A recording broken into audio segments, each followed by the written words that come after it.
It came in right around 40.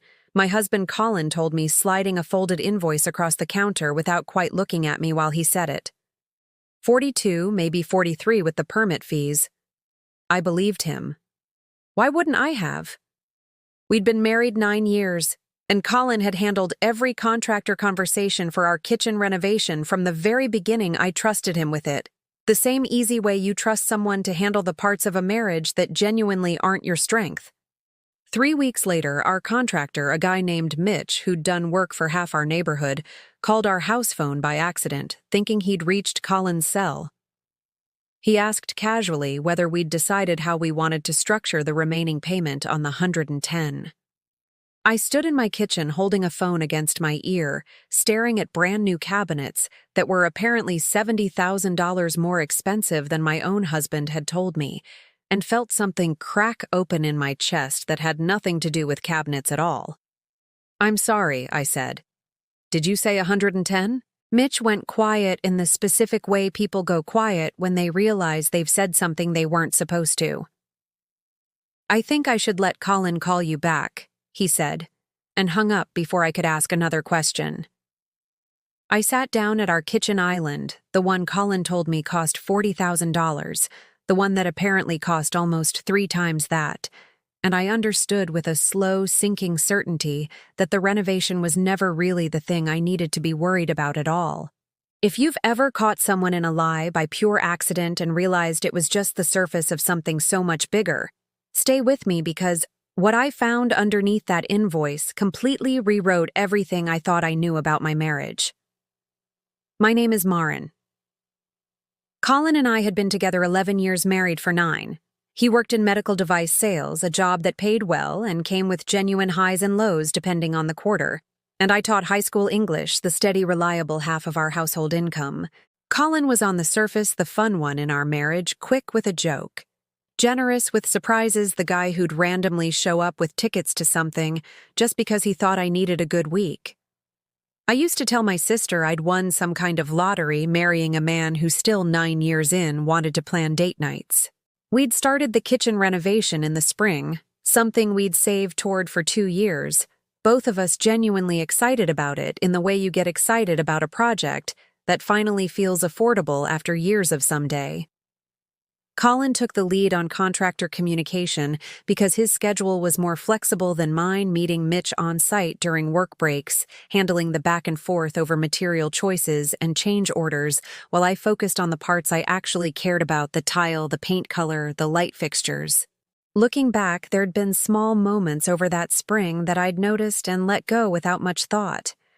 Colin had seemed more stressed than the renovation alone seemed to justify, short-tempered some evenings, distracted during conversations that had nothing to do with cabinets or countertops. He'd started taking his phone into the bathroom with him, something he'd never done before, and once in April I'd walked in on him, ending a call abruptly the second I entered the room, laughing it off as just work stuff, nothing exciting. I had no reason at the time to connect any of that to a kitchen. I definitely had no reason to think it might connect to something Colin had been hiding far longer than a single renovation project. Our friends honestly would have called us the couple with it together. We hosted Friendsgiving every year. Colin coached Little League in the summers. From the outside, nothing about our life suggested there was a single crack anywhere in the foundation, which looking back I think was exactly the point, even if Colin himself might not have consciously realized he was building it that way. I called Mitch back myself the next morning before Colin was even out of bed, using a calm voice I absolutely did not feel. Mitch was hesitant at first, clearly uncomfortable being caught in the middle of something that wasn't his business, but I told him plainly that I was the other name on our joint bank account, and I had every right to understand what we actually owed.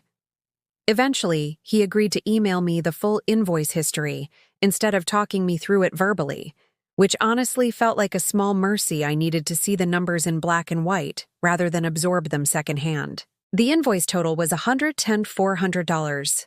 Line items included cabinetry, countertops, and labor that roughly matched what I remembered discussing with Colin, but there was a category near the bottom listed simply as additional project costs per client request, totaling just over $38,000 with almost no itemized detail beneath it.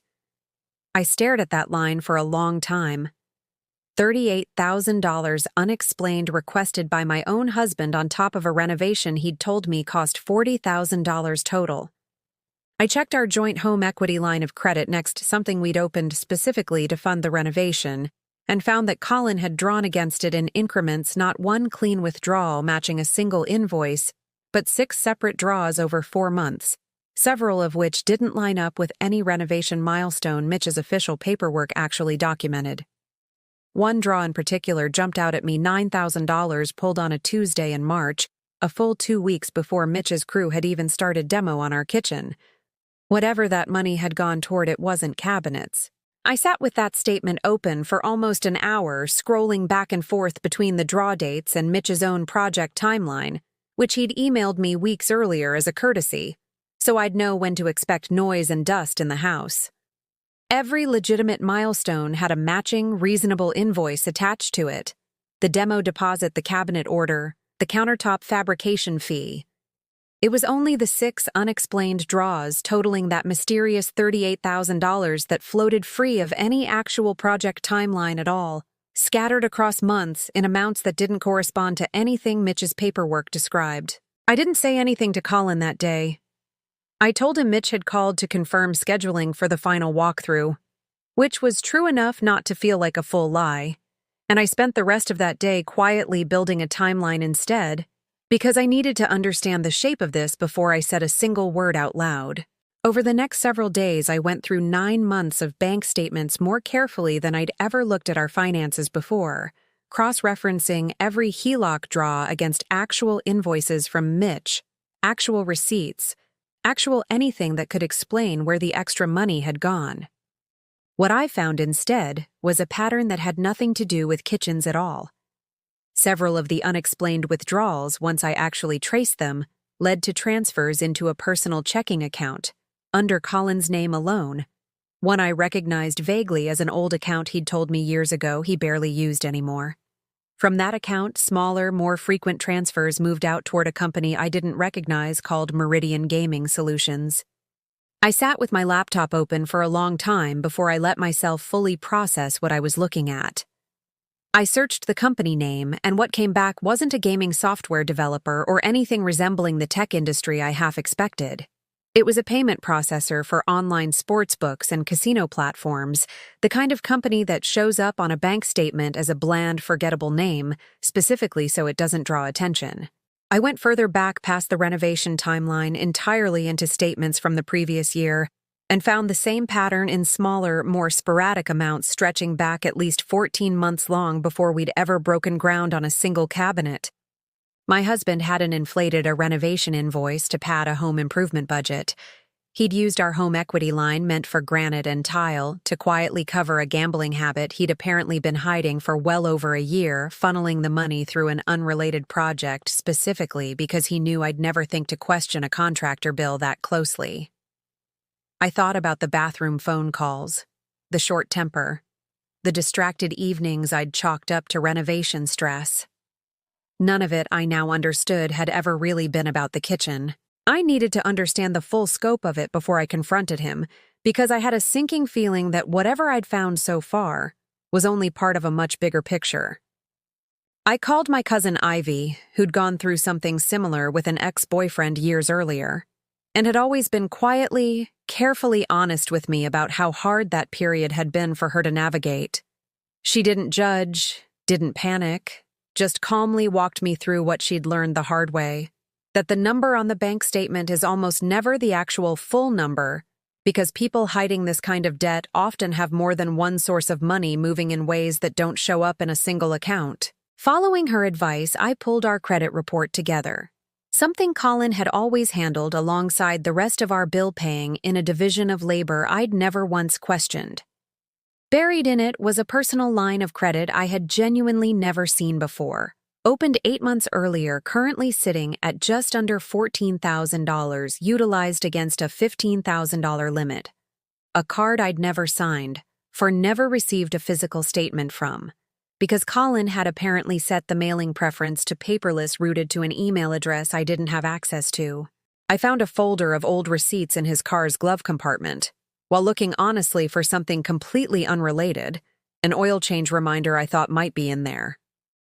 Instead, I found a handful of crumpled receipts from a casino 2 hours away, dated across several weekends I remembered clearly as Guys' fishing trips with his college friend Petey. I called Petey directly, my voice steadier than I expected given how badly my hands were shaking. He hesitated for a long moment before admitting gently that there hadn't been much fishing on most of those trips in the last year or so, that he'd tried more than once to talk to Colin about how much time he was spending at the tables, and that he genuinely hadn't known how to bring it to me without feeling like he was betraying his oldest friend. I told him he needed to tell you himself, Petey said. I didn't think it was my place. I'm sorry, Marin. I really am. I hung up with Petey and sat in my car in our own driveway for a long time before going back inside. Running through 2 years of fishing trips, I'd packed snacks for coolers I'd helped load into his trunk on Friday afternoons, genuinely believing I was sending my husband off for a weekend of something relaxing and ordinary. I thought about the framed photo on his nightstand, from what I'd always assumed was a good catch on one of those trips, and wondered with a strange, hollow feeling whether that photo had even been real or just one more small prop in a story I'd never once thought to question. I confronted Colin on a Sunday evening, the invoice, the bank statements, the hidden credit line, and the casino receipts spread across our brand new $70,000 more expensive than advertised kitchen island between us. He didn't try to explain any of it away once he saw the full spread laid out.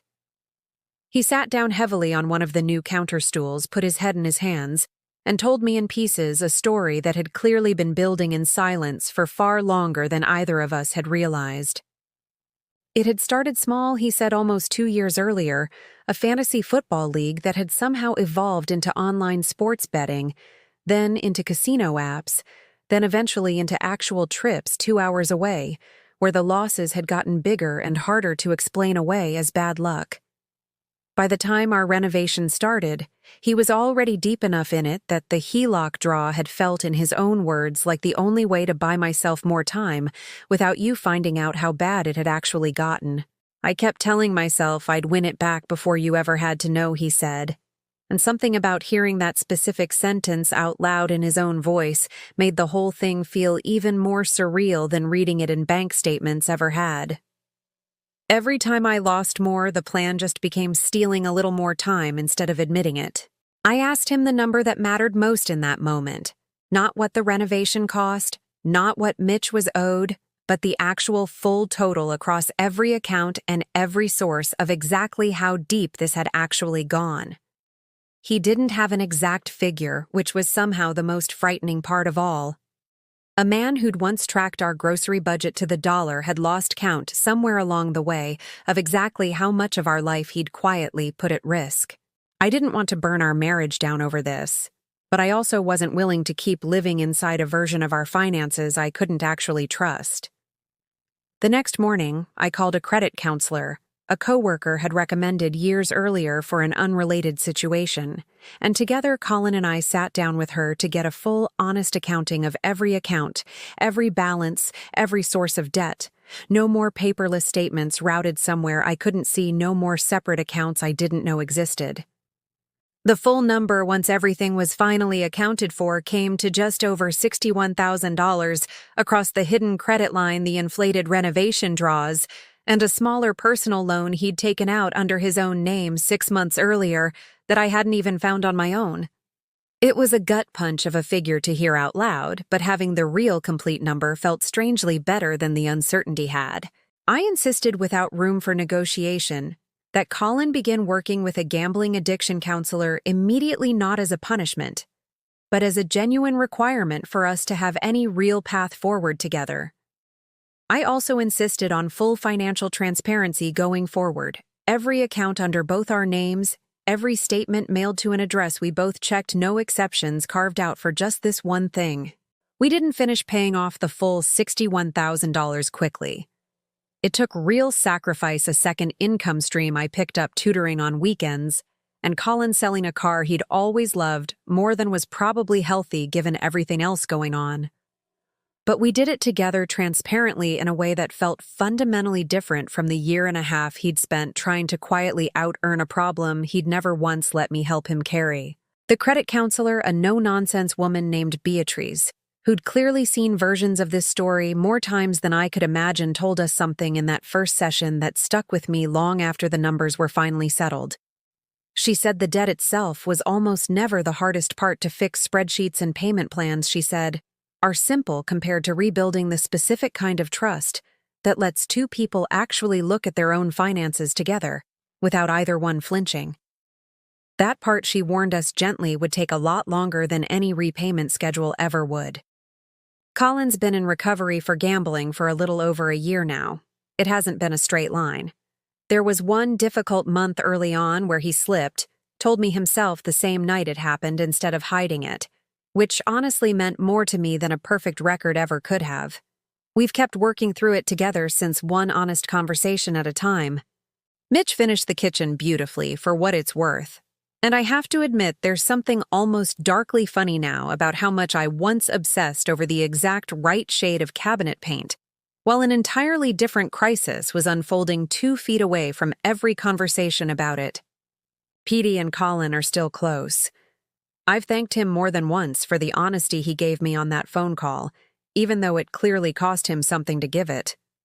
Ivy still checks in with me regularly, the two of us now, an unlikely little support system for each other built entirely out of a shared hard-won understanding neither of us ever wanted in the first place.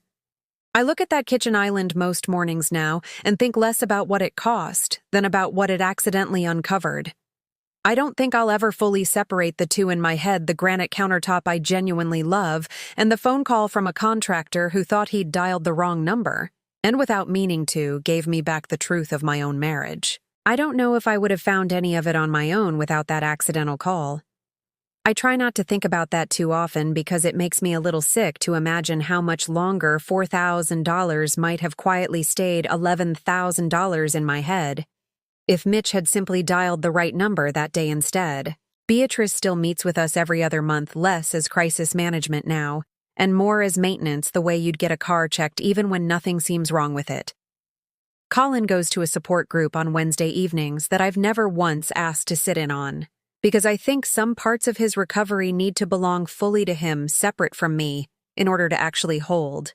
I still catch myself every so often running small mental audits I never used to do, checking a statement twice, asking an extra question about a bill I'd have once paid without a second glance.